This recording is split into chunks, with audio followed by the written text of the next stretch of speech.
Hello, and welcome back to the HSPAN podcast, your go-to podcast for longevity policy discussion. I'm your host, Dylan Livingston. Today, we will be joined by Joe Betts-Lacroix, CEO of RetroBio. In this episode, I wanted to learn about Joe's journey from computer science to biosciences, get an inside look at what it's like to run a large startup, as well as the importance of collaboration in this field of longevity research. Without further ado, here's Joe Betts-Lacroix. Live long and prosper.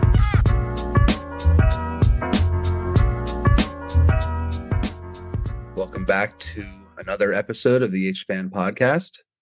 My guest today is Joe Betts-Lacroix. Joe, it's great to have you on today. Pleasure to be here.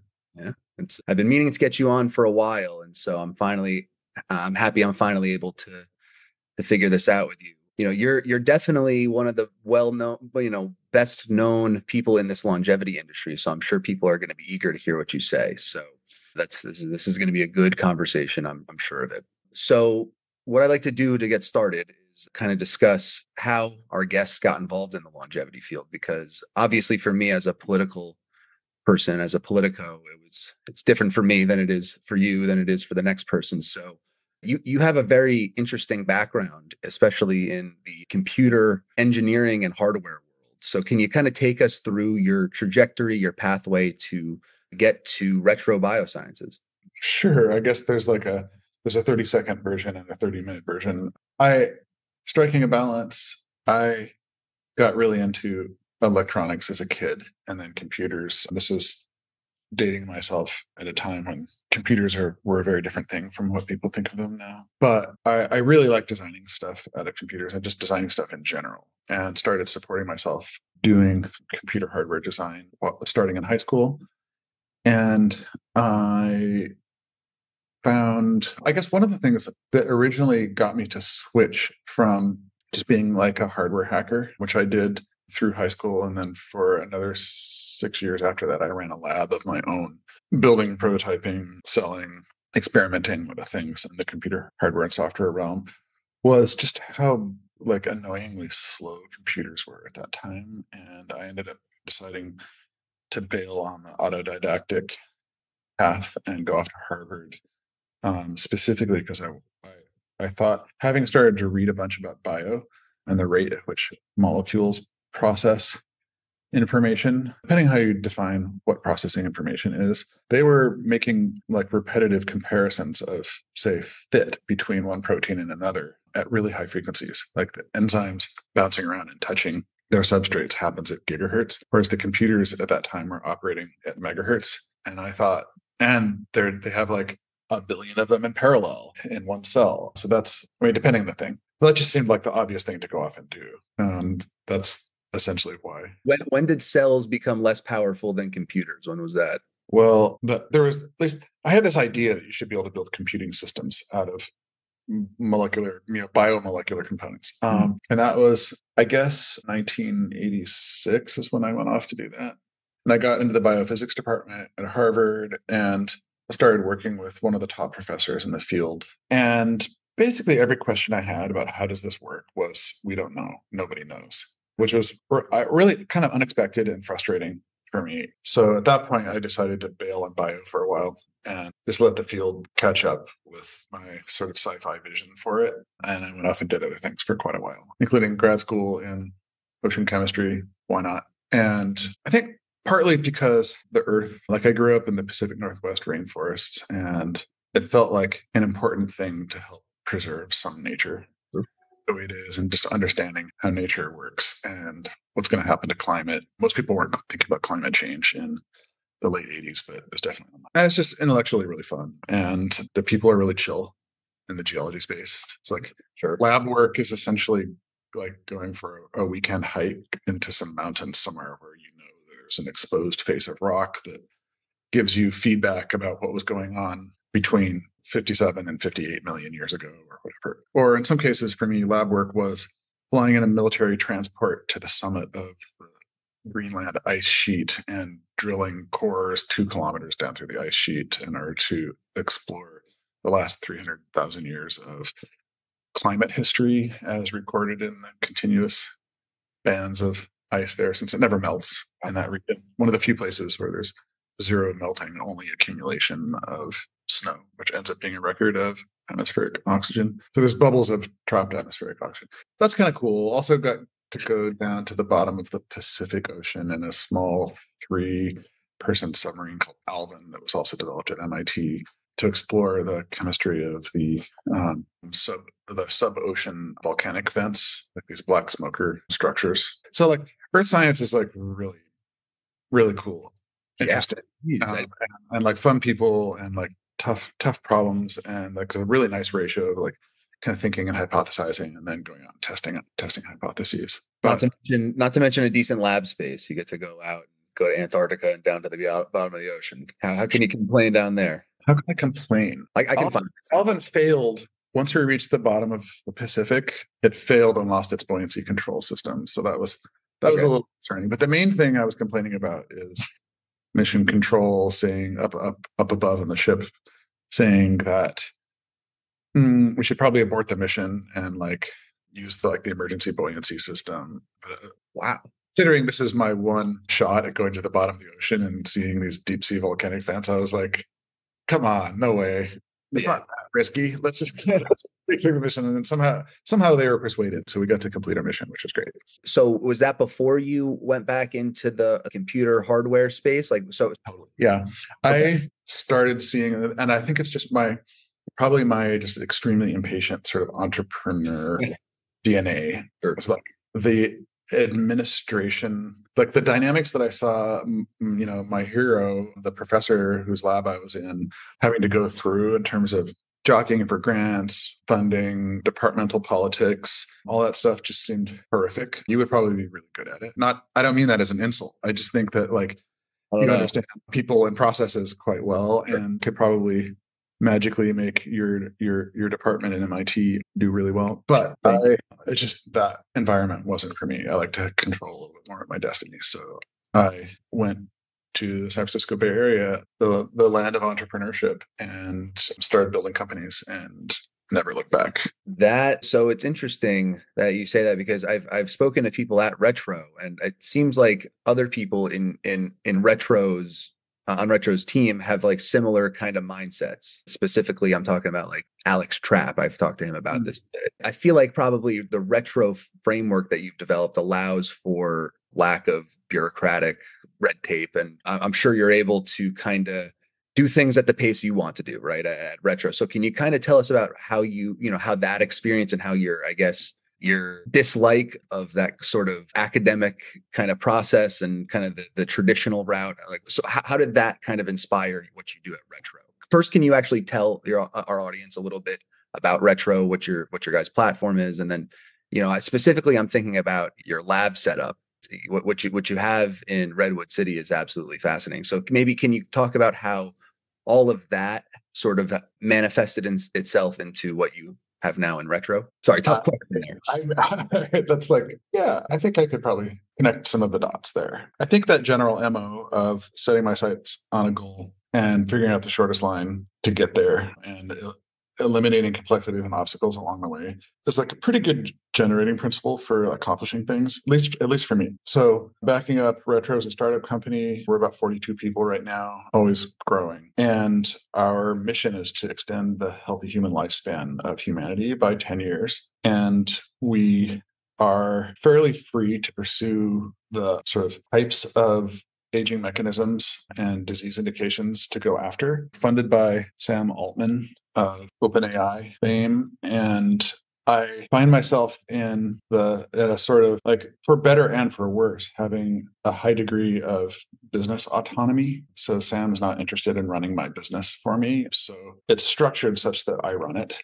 Mm-hmm. And I think that works really well for businesses. And what that means is that I have to make the right choices about what to do, and then can't blame someone else, like for instance, a board of directors, for having made choices that I disagree with when things don't work out. So I take a very high degree of personal responsibility extremely seriously. Of course, I hand as much of it as I possibly can to the leaders that I have here running individual programs.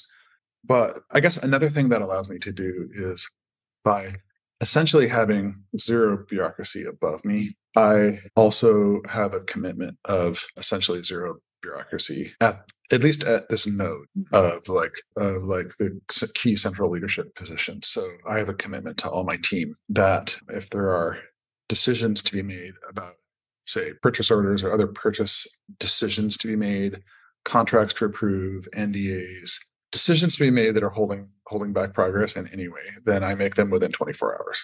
Okay. So I watch the top of my inbox really carefully for things that are of that class, and I maintain that 24-hour commitment to the team. And so, and this is in response to just listening to people like, what slows down companies? What have you found to be frustrating in various other structures that you've operated in? And so many of them were, well, we put in a purchase request and then it took 3 weeks for it to come back, but they finally approved the PO and now the vendor's doing their thing, blah, blah, blah. Or this kind of like sense of hopelessness that I hear when I'm talking to some vendor and saying, okay, let's execute an NDA and let's move forward on this. And they're like, okay, I'll submit it, but it's going to be at least a week or at least a month or whatever. There's always some like really large amount of time before what seems to me like a relatively trivial decision is going to be made. Right. 99% of the time they look at the NDA and they change the same thing and then they just sign it. So my idea is, or a lot of decisions get well, there's going to be a quarterly strategy meeting and we can put this proposal on there and we can present it to top management then. And maybe they'll approve it, maybe they won't. Or maybe they'll make some suggestions and we can refine them until the next quarterly strategy meeting. And then so 6 months later, okay, this is off and going. So like you don't need, so I mean, one of the, I'm just thinking of a couple things, but one of the things I feel like that slows down, like we're talking about bureaucracy slows things down, but it also like shortens or like eats at biotech's runway almost, right? Like if it takes a month to get something, you're a month behind, what you could have been doing with that. So it's just interesting that you're taking this approach. It's like a no nonsense, like let's get this done kind of approach. That's what it seems to me. And I've also, I talk to people in the space as well, and it's an interesting approach to. Well, I mean, it seems like the right approach to me, but it's a unique approach in generally the biopharma world. I feel like, right? It's just like structurally enabled. Like I think it could be quite hard to implement it. To just be like, oh yeah, we have too much bureaucracy. We're gonna get rid of this because like I don't live in fear of a board of directors as a CEO. And so I think there tends to be this sort of cascade of fear, especially over biotech funding world, largely having to do with uncertainty around A, how biology works, but B, probably even more like how like the opacity of how regulators control like the gateway to the market. And so, you have like LPs who want to make sure that things are structured in a safe way for their capital. And then you have the VCs who are kind of nervous about making sure they don't make mistakes for their LPs. And they're the people sitting on boards, and there are like multiple people on boards who have maybe differing viewpoints or different things they're solving for, none of whom know hardly anything about my business or one's business at all, rather than just kind of pattern matching from other things that happened at other businesses. And then so the CEO then is like, okay, there's a board meeting coming in 2 months from now. I got to start getting ready for that. Okay, it's 1 month from now. I'm going to have a bunch of my team start making slides. And the team is thinking, well, we know from experience that the CEO wants to show really beautiful data to the board, because if you show crappy data to the board, they're less likely to give you that bridge financing or to talk glowingly about some other investor who you might want for another round of capital, et cetera. So, hey, everybody, give me good data to your leaders. And then they're reaching out to their team members and like, what's the good data? And if you end up with this general bias, you have this like cascading fear that then creates a bias for what good data is or like what to show. And so then if you end up with information coming back up the chain where big decisions are made that has a bias in it, then wrong decisions are going to be made. Right. Like it seems like, like in those situations, you're trying to please a certain investor or a certain group of investors, ambition to, have their capital or their funding put to good use or make money off of it, like a return on investment. Right. So, yeah, I mean, it sounds like you get to kind of not have to deal with any of that. That sounds like it's great, but it's also puts an extra layer of like responsibility on you where it's like the buck kind of stops with you, right? Exactly. Yeah. Like I have to make real decisions. Right. And in real time. on top of it. Like I don't get to kind of whine and be kind of victimy about it. It's just like, okay, I think this is what we should do. Are you guys all in? Yeah. Okay, let's do it. So can you tell us how that kind of translates to like the day to day at Retro? Like what is like, so first off, like what does a day to day look like at Retro? What are you guys up to? But like also like, so you're kind of setting the tone for each program. Like how much interaction do you have with each program in terms of its vision, or are you more just like making sure everything's running smoothly across all programs? Like what's your what do you do on your day to day? I'm a really kind of odd hybrid between kind of hands off and very empowering to my group leaders and like horrifically micromanaging. Hopefully the best of both worlds. But if some of my team is listening to this and they think it's the worst, then I really implore you to let me know. But I think that I essentially have like 5 independent sort of CSOs who run these 5 different research programs we have, broadly lumpable into 3, and they make almost all the decisions.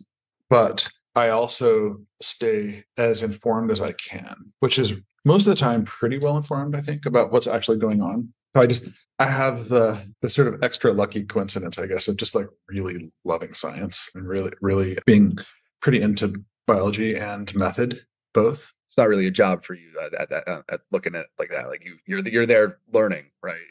Yeah. Oh yeah. I mean, process.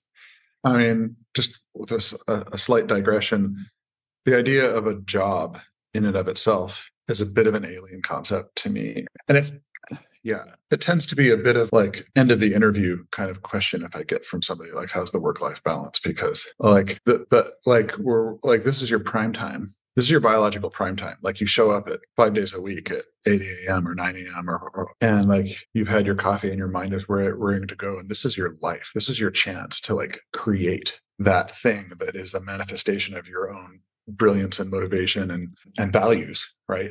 If that's a dead time for you and some other time is considered life, then that it feels so tragic, right? Like I want it to be someone who perceives this as substantially their life. Right. They may come home afterward and like have a beer and kind of relax and watch a Netflix or like whatever, chit chat with people or like lots of different things people do. But that's another part of life. Right. Pursuing something you're truly passionate about is, that's not a job, right? I mean, what's the old cliche saying is like, if you enjoy your job, then it's not a job at all. Or I don't know what the saying is, but that's it's completely true, right? I mean, if you're pursuing something you're truly passionate about, it's not really a job. It's more just your way of life. And I get it. Like it's an extreme privilege position for me that I have all the things lined up for me. I wouldn't say it's lucky because I think like the harder I work, the luckier I get. But to line up, and I want this for every human on the planet, but I totally get that it is very difficult to line them up. But if you can line up your values with your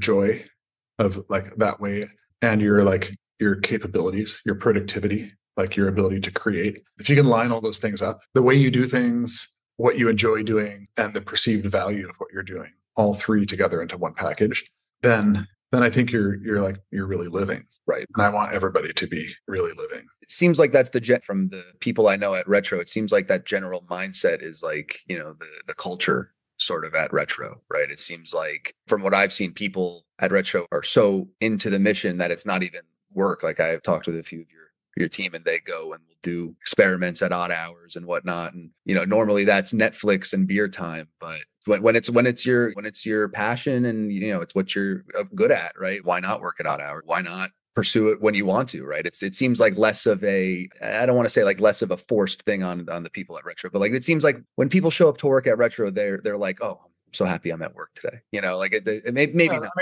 It's a part of that is like, I would love to take responsibility for that, like for creating like a highly enabled and exciting atmosphere for people. I remove roadblocks so that when they do apply some like iota of work, that there ends up being some like F of iota significant like chunk of rewarding outcome. So like giving people resources and the space to do their work can make it more exciting and like make sure there's nothing oppressive, bureaucracy, like stultifying authoritarianism, stuff like that. But so maybe I can take credit for a little bit of that. But I think there's also just sort of like, there's also just kind of cheating that I have like a selection bias in people I hire who like that also helps, right? If someone's like really pumped about doing this kind of work or versus not, like that's a decision criteria for hiring. Exactly. It's yeah. And like, I think it still furthers my values around that. I think I'd actually call them values. Like I really truly want people to be able to pursue things that they're passionate about and value, and also to be growing continuously in the process of doing that. There's some weird thing about the derivative that seems like also a value. Maybe it's kind of like related to the sort of Buddhist thing. Like there is no destination. There's only the journey. And the journey, there's something about the journey of just like continuously learning and growing and improving. That's not like I want to get X amount smart and achieve Y capabilities by such and such a date. Doesn't really seem like it works. Or like, I don't know, it just feels a little sad to me. But like every year you look back and like, holy crap, I learned so much.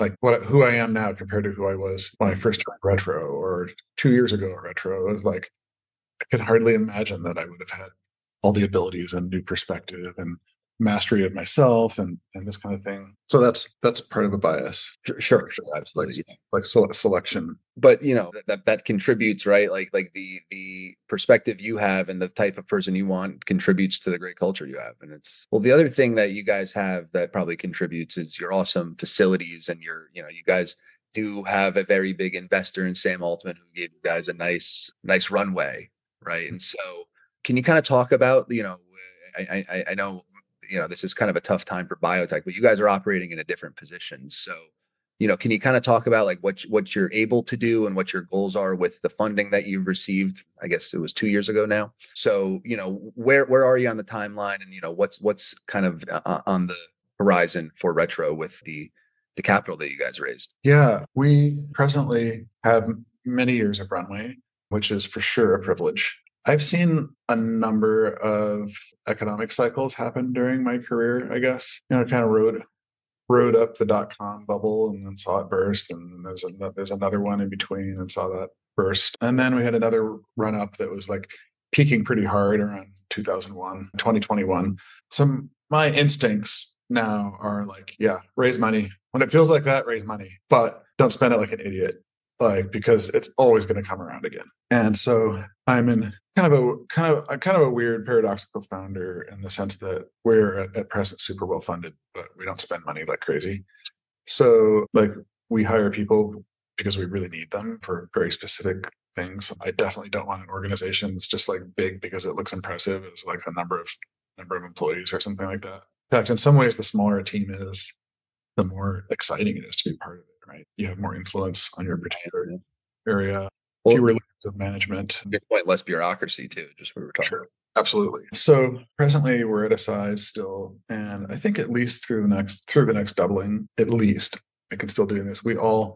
Everybody inside writes updates for everyone else every week. We call them figments. And updates. What do you mean updates? Like you summarize your week. Okay. Above and below a dotted line. And above are things that you definitively completed that are like accomplishments. So it's not like met with Illumina about the next set of kits that I might want to order. That is not an accomplishment. Meetings are not accomplishments. I like to think about anything that's above the line is something that if you imagine scaling it, things get better. So it's like, I met with, let's say you were to like 100x it, like how much better would Retro be, or like our success on mission? Met with vendor, you scale that to 100x, and it's like, nope. That very much fails that criterion. Probably hurts. Yeah, probably hurts the company.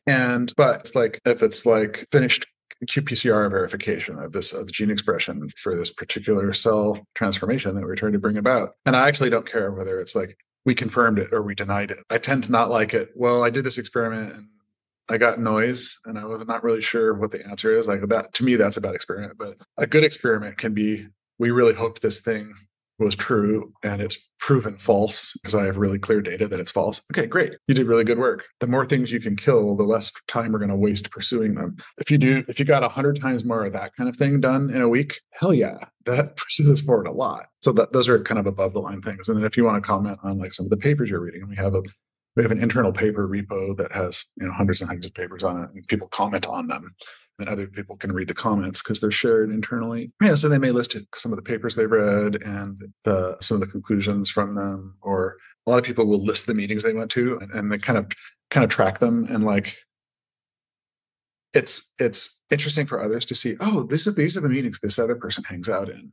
Hangs out, not exactly the word I meant, but like this is the sort of surface area of contact that they have. It's just good to know. But also people look at it and be like, I was in 13 meetings last week. No wonder. It's just interesting to have them all collected in one place. And you see, like, I see people surveying that number. Like if they have in their head that like 10% of time in meetings is about the max that they want to do, and they are, they're working, say, 50 hours a week, and you're in more than 5 hours worth of meetings, then they can dial it back. But it creates it's a place to also just have that awareness about stuff people. Right. Yeah. Sorry. No, we also have a section for like what isn't working well, which is a type of information that's often hidden. Mm-hmm. It's like it's not glamorous to talk about it, but having a section there that people can see every week, and you can see like droplet generator and the DPCR shut down for some reason. We have no idea why. Someone can just pipe up on Monday and say, hey, I've seen this happen like 3 times. I think they tend to crap out when it's more than 25C in the lab. Is that a warm lab, or whatever? Sure. So it's like a self-correcting mechanism within your team that you've like kind of set, or like, you can correct mistakes without having to go top down. Like, it can be like, peer-to-peer collaboration on things, it seems like. There's so much peer-to-peer collaboration. Like people read other figments from all across the company. They know what other people are doing. They know how fast other people are moving or how slow they're moving, mostly fast. But I think that I'm really into like what's not working or what I found hard kind of sections, because typically what happens is like people, like I was saying before, have this sort of instinctive impulse to like not talk about that kind of stuff because it might make them look bad or kind of not be glamorous. But people put something down in that section, and then there's an outpouring of support from other people around the company who commented. And this is all in Google Docs. So then there's like throughout the whole week, there's like comments happening in the margins of these documents where someone's like, oh, I didn't know you guys had that working already. Is it like this, blah, blah, blah? And there's comments back and forth. And like, there's just no other place for that to happen typically in a company that I've found. I've run this, this is probably my fourth company, and like, how did communication get done? And there's like, there's like group meetings periodically, there's like monthly meetings, or there's people kind of going around and asking questions one at a time. But those meetings tend to be fairly full already, and it's hard to have time for that. And there's something just really magical about asynchronous communication, because something about meetings just really sucks. Like you're stuck there, and the smaller the meeting it is, the better, the more nimble it is, the more of a dynamic discussion you can have, bounce ideas back and forth, get agreement of the people present, and then just go. And they tend to be more exciting, but there are fewer. But the span of cross connection is really small. Like you can have a 4-person meeting, which is a great size, but if you want this sort of like n squared effect of people being able to reach the other people, then you have to have, if you have like 20 people in a meeting and it's an hour-long meeting, then each person has at most on average 3 minutes to even say anything. And all the other people are waiting around for the other 57 minutes. Like, oh, this is kind of boring. I'm not really participating. Fidgeting in your chair and wishing they were back in the lab or whatever. So I think it really helps cut down on the need for synchronous meeting time, to have asynchronous communication methods.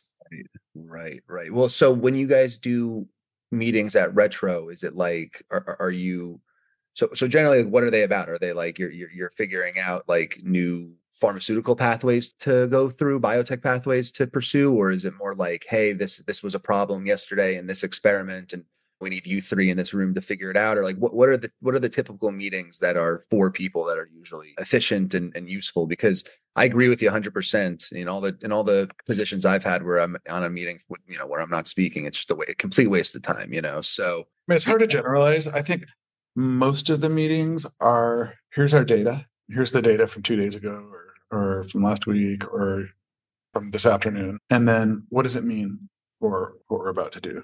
Like, here's the data and it's just not frigging working for some reason. What do I do? What do I do differently? Here's the data about this experiment. What experiment, should we do next week? Should we play it more conservative and take a smaller incremental step because we tried to test 3 variables and they all got conflated, and it's kind of muddied. So should we fall back and just try to test one variable in the next experiment, or should we be adventurous? How much should we scale it up? If we're testing like 12 conditions, and or like 24 total samples that we're testing, and we're testing like two different variables, maybe we should double it and test a third variable. And we can do ANOVA across all of those cases, and then getting input from people. So in these kind of like, it seems like these are kind of like week to week kind of meetings that, are kind of tailored to the specifics of, the data that you received or the experiment that you conducted. Are these conversations happening? Are you in all these conversations? Because you mentioned you had 5 sort of, I think you said like CSO type people. What role did these, I guess heads of whatever department or sector, I don't know how you guys classify it, but like, is there collaboration at this kind of second level for you, or how involved are you in these kind of day-to-day? I would say I'm probably in about a third of those right now. Used to be all of them. Not enough time. Yeah, not enough time. And like, I also talk too much, and like people pay too much attention to me. So I think I have like, probably equal amount of curiosity to a lot of people, but I may ask a question about, why DNMT3B instead of DNMT3A for this field. But then people will too much stop and explain to me, which will slow the meeting down. And to some degree, there's a value to teaching me because I'm a crux point and I have like an overall synthesis position, and I can draw connections easier from one group to the next. But I think it's about the right number.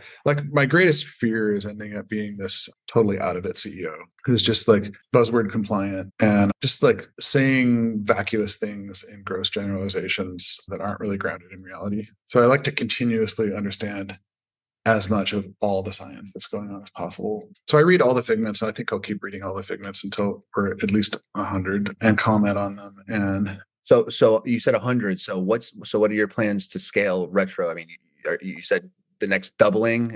You mentioned that before. What do you think when do you think the Retro team is going to be, at full capacity? What number do you think that is? I don't know. That might be a loaded question. Probably at like maybe somewhere around 10 or 20,000. All right. Yeah. I mean, that's the right answer. Yeah. Well, what do you think? Do you have like milestones for that? So is that like, we need to get program X, the plasmapheresis program off the ground, in the next year we need, what's the team going to look like, next year, maybe, are you looking to scale quickly, or what's the timeline in your head there? Yeah. So I try not to set a metric around team size because we are continuing to react to the accomplishments and results that we're getting. So it's like an add as you need type. I hire into like, what is exactly the need for this particular program?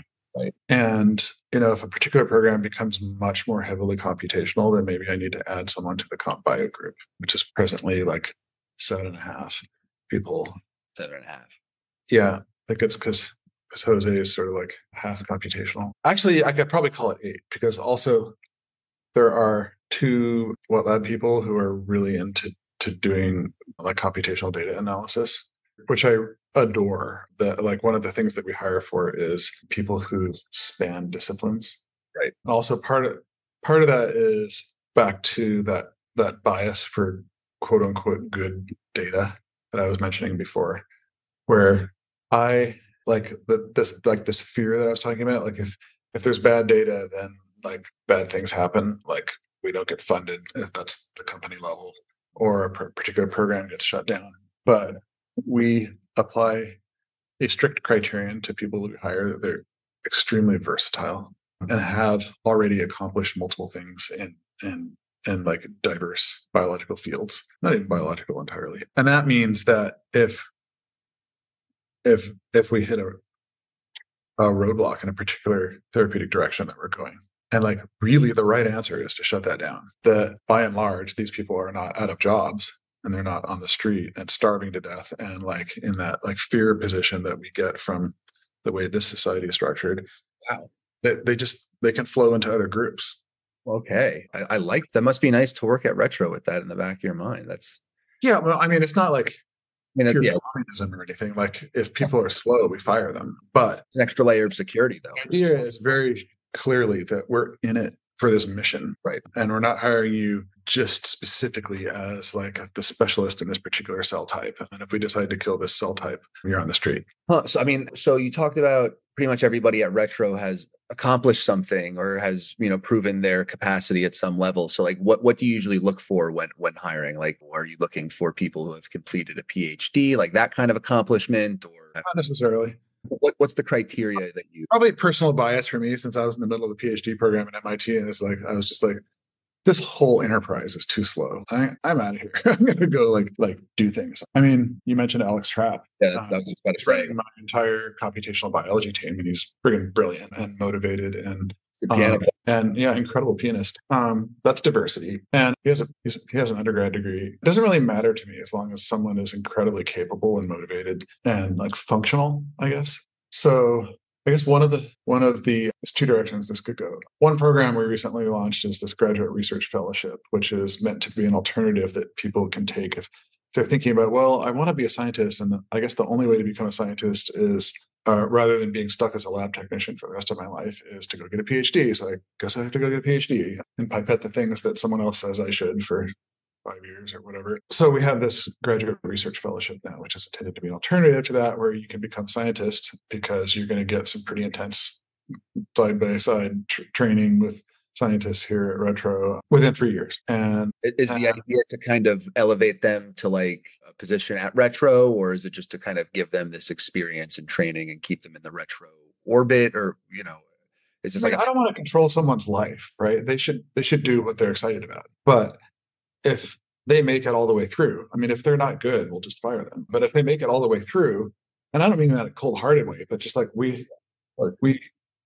have, and we're like, I use good in sort of a loose connotation, and I don't mean that they're bad people. I just mean if they fit the way that we are going after this incredibly challenging mission, and they're productive and they work well with the rest of the people, and they like tackle challenges. They don't whine about things rather than just go solve them. That's what I mean by good, like capable and functional. Right. The people that fit the culture and the team and the vision and mission. Yeah. And so if they do that for 3 years, then from our perspective, they're awesome. Like they should for sure stay. There's guaranteed to be something they can do. And, we can like, by that time, if they hit all of the milestones of our fellowship program, which involve becoming more and more scientifically independent and being able to design your own experiments, debug your own experiments, at that point, they are literally a scientist from the perspective of what that means,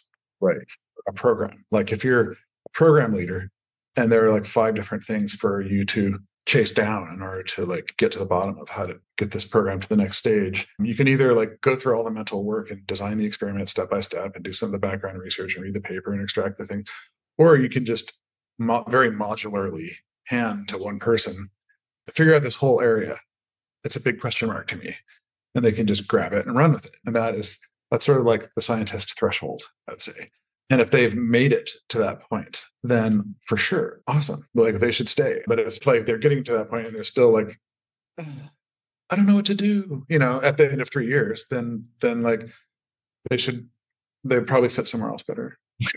Right. Well, so you mean you want to be developing, independent, scientists who can, contribute in an independent manner where you're not kind of walking them through the process every day, right? I mean, that takes time away from everybody else too, So I just have another question on that though. So are these graduate fellowship people, the people who get into this program, are they going to be part of Retro's current approach, like the plasmapheresis, autophagy, and reprogramming, or is this going to be they're going to be doing independent experiments where they're kind of creating like what's the scope? In that regard, it's very much, I guess, not like a PhD. Like they'll be streaming into the work that's happening in the focused retro programs. In terms of like the volume of like capabilities that they'll be gaining, like in terms of like theory and practice, it will be equivalent to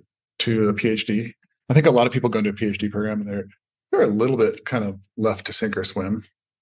It can be a bit of a lonely experience. There are other people in the lab, but the other people in the lab are seeking their own incentives and trying to get more papers on their CV, and they'll teach you like a protocol or give you tips on protocols and that kind of thing. But it's a lot less like full on team orientation. And I think you learn faster because there's a higher person to person information flow.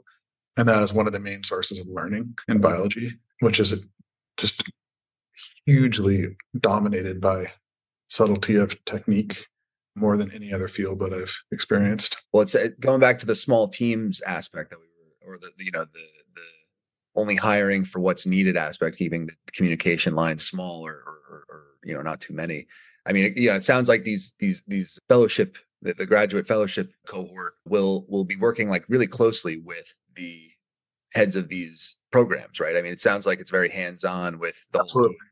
You're going to be integrated, right? So that's cool. So my last question is, might as well promote it. When are you planning to launch the fellowship? Is it already launched? It's launched. Yeah. And we're starting to get a bunch of applications, which is really exciting. And later on, hopefully I'll have like an even more exciting addition to add to it. But that'll probably be a couple months before I can do that. How can people apply? Just go on the Retro website? Yeah, retro.bio/careers. All right. All of our opportunities are there. Yeah, for anybody interested, go to retro.bio/careers. Yeah, definitely submit your application. All right, Joe. So I think I'm looking at the clock. We're almost out of time here. I don't want to take too much of your time, unless you have time. I just saw a text pop up on my screen that somebody's going to be 3 minutes late to my next meeting. So there you go. At least 3 more minutes. All right. So with 3 more minutes on the clock, we didn't really even get to touch on the political aspect or the regulatory aspect, which is something I do want to talk with you about. We'll maybe have to do a part 2 sometime in the future. But can you just generally give your vision for this longevity field? I know that's again another kind of loaded. I mean, the big arc is that we are making new medicines. We're going after new targets that are typically haven't been addressed by pharma yet, because we're like sort of the first translational implementations of aging biology as the academic field, and then translating that into people. And thus the medicines and the targets are relatively untested. So new things are risky just because they are unknown. Bodies are complicated. So initially we have to go after sort of what I call proxy indications for aging, things that relate to the same aging pathway, but that are more acute or more urgent, I guess, for that patient, where the urgency then warrants the additional risk of trying something untested. And then once those work for those patients and also like are shown to have like a safe side effect profile, then they can continue to expand to say larger or less acute indications, and then ultimately go on to become used as preventative medicine, which hopefully all medicine someday will be, almost all. And that's the grand arc, basically, of I think the aging biology therapeutics world. And I think one of the bits of nuance that can help thinking about this from a regulatory perspective is that the oversimplification I hear from people saying that, well, we shouldn't be held to having to prove efficacy, rather we should only have to show safety. That I think that the current regulatory apparatus of the health authorities of most countries tends to think about that as a ratio. Like what is the risk benefit ratio, right? And like, well, this is a fairly severe disease, so we can accept somewhat severe side effects or risks. But I think that they tend to err at the wrong ratio. Like you would expect that you would just like keep that ratio like something like 1-to-1, right? So that if like it's twice as if like 1,000 people die because you don't provide the therapy in a given time, or 1,000, like 500 people will die by trying it too soon, or if that balance goes back and forth. I think there's probably, I don't know an exact number, and I'm not sure it's well researched, but from the small data I've seen, that's probably off by a factor of 10. Like 10 times more people die from not releasing something than experience side effects from something that's released too early onto that same patient population. So I think the nuance for this conversation is, what is the ratio, and how how should health authorities think about potentially looking at the interplay between various levels of strength of informed consent versus that ratio? Because if you imagine having really weak informed consent, just that patients are like, oh, whatever, I'll try anything, then you want to push that ratio toward the conservative side because it ties into liability and also just like personal fear for the people producing the therapy. And like, as we know from Daniel Kahneman's body of work, people by about at least a factor of 3 overweight anything negative compared to something positive as a future event, even if they're measured in the same terms, even if it's just money, for instance. Like you feel 3 times worse about losing $1 than you do about gaining $1. So I think the nuance around this conversation could be, if we wanted to create an environment where it felt more like a right to try kind of thing, and then accordingly, you have to hugely increase the strength of informed consent within that environment. And then in response, the improved access is a change on the ratio between risk and benefit. I think that's a kind of conversation that health authorities could actually have pretty openly. Right. I think that's a ratio. It as a ratio. I wonder, I mean, it seems so simple, the risk reward ratio. I don't know what the statistics would be, I guess, like side effects to, I guess, patients saved, right? I guess that's what you said before, but. Yeah, I mean, there are all kinds of metrics for this kind of thing already, and people talk about QALYs. There's life and death. Some people have like risks of they're going to die. Everybody's going to die at aging on the present trajectory. But, so if people are later in life and you look at their actuarial curve and you say you have a 20% chance of dying this year, then you could think about, well, what is their chance of dying from some therapeutic that they want to have a right to try?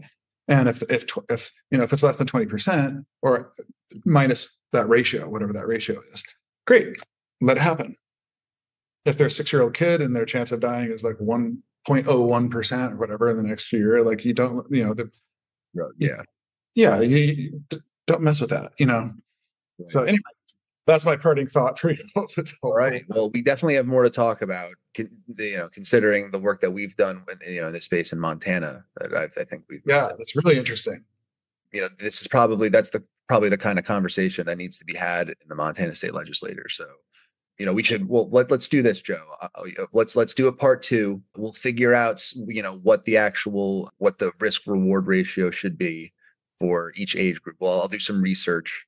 I don't know if I'll be able to handle that all myself. That seems like a complicated question, but it's not just age, it's also health status. Health status. Right.